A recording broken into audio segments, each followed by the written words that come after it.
జనవరి నెలాఖరికి రాజధాని అమరావతి టెండర్లు పూర్తి చేసి ఫిబ్రవరి 2వ వారంలో పనులు ప్రారంభిస్తామని రాష్ట్ర పురపాలక పట్టణ అభివృద్ధి శాఖ మంత్రి పొంగూరు నారాయణ వెల్లడించారు. న్యాయపరమైన ఇబ్బందులతో పనుల ప్రారంభం ఆలస్యమైందన్న మంత్రి 3 ఏళ్లలో అమరావతి నిర్మాణం పూర్తి చేస్తామని స్పష్టం చేశారు. రాజధాని అమరావతికి నిర్మాణానికి సంబంధించి ఇప్పటివరకు మొత్తం 40 పనులకు టెండర్లు పిలిచినట్లు రాష్ట్ర పురపాలక శాఖ మంత్రి పి నారాయణ వెల్లడించారు. జనవరి నెలాఖరులోగా టెండర్లు అన్ని పూర్తి చేసి ఫిబ్రవరి 2వ వారంలో పనులు ప్రారంభిస్తామన్నారు. సిఆర్డీఏ అమరావతి డెవలప్మెంట్ కార్పొరేషన్ అధికారులతో కలిసి రాజధాని అమరావతిలో ప్రాంతంలో మంత్రి నారాయణ విస్తృతంగా పర్యటించారు. నేలపాడు సమీపంలోని అడ్మినిస్ట్రేటివ్ టవర్లు, హైకోర్టు రాష్ట్ర ఫౌండేషన్ వద్ద నీటి పంపింగ్ ను మంత్రి నారాయణ పరిశీలించారు. ప్రపంచంలో టాప్ 5 లో ఒకటిగా అమరావతిని నిలపాలన్న లక్ష్యంగా పెట్టుకుని ఐకానిక్ భవనాల డిజైన్లను నార్మన్ ఫాస్టర్ సంస్థ చేత చేయించామని తెలిపారు. గత జగన్ సర్కార్ మాపే కక్షతో నిర్మాణాలు ఆపివేసిందని ఆయన విమర్శించారు. న్యాయపరమైన ఇబ్బందులతో కారణాలతో పనుల ప్రారంభం ఆలస్యమైందన్న మంత్రి నారాయణ 3 ఏళ్లలో అమరావతి నిర్మాణం పూర్తి చేస్తామని స్పష్టం చేశారు. 2015 ఫిబ్రవరి 28వ తేదీ అర్ధరాత్రి కల్లా అంటే 58 రోజుల్లో ఒక్క లిటికేషన్ లేకుండా 34,000 ఎకరాలను రైతులు అమరావతి రాజధాని కోసం ఇచ్చారు, సాక్రిఫైస్ చేశారు.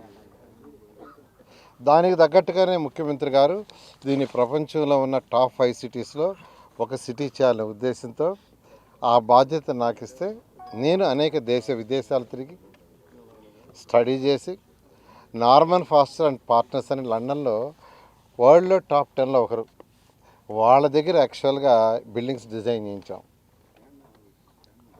అడ్మినిస్ట్రేటివ్ బిల్డింగ్స్ 5 టవర్స్, అసెంబ్లీ ఒకటి, హైకోర్టు ఒకటి, అదేవిధంగా గవర్నర్స్ బంగ్లా, ముఖ్యమంత్రి గారి బంగ్లా, ప్లస్ అధికారుల బిల్డింగ్స్. ఇప్పుడు అధికారుల బిల్డింగ్స్ తీసుకుంటే మొత్తం 4,053 అపార్ట్మెంట్లు, 4,053 అపార్ట్మెంట్స్. ఆల్మోస్ట్ అదైతే అంతా అయిపోయింది 90%.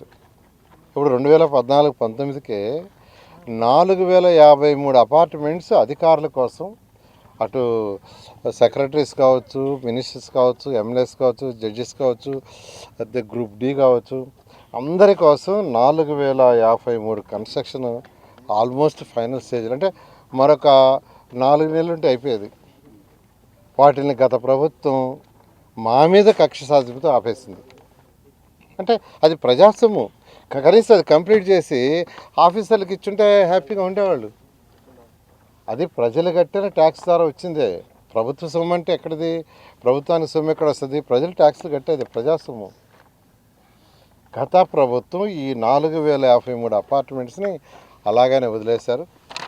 అదేవిధంగా నార్మన్ ఫాస్టర్ వాళ్ళ దగ్గర అసెంబ్లీ 250 మీటర్లు ఎత్తుది. ఎందుకంటే అసెంబ్లీ జరిగే జనరల్గా సంవత్సరంలో 40 రోజులు, 50 రోజులు, అంతే, 60 రోజులు మ్యాక్సిమం. జనరల్గా 40 రోజులు జరగద్ది. రిమైనింగ్ డేస్లో దాన్ని ఒక టూరిజం ఇదిగా చేయాలనే ఉద్దేశంతో ముఖ్యమంత్రి గారు ఆ టవర్ని 250 అడుగుల ఎత్తులో, అంటే పైకి పోయి 250 మీటర్లు ఎత్తు పైకి పోయి ప్రజలు అక్కడి నుంచి సిటీ మొత్తం చూడొచ్చు, వ్యూ. అలాంటి డిజైన్ చేయించి దాన్ని యాక్చువల్గా వర్క్ స్టార్ట్ చేసి మొదలుపెట్టాం. అదేవిధంగా అడ్మినిస్ట్రేషన్కి అందరూ అధికారులు ఒకే దగ్గర ఉండాలా. మినిస్టర్ ఒక దగ్గర, సెక్రటరీ ఒక దగ్గర,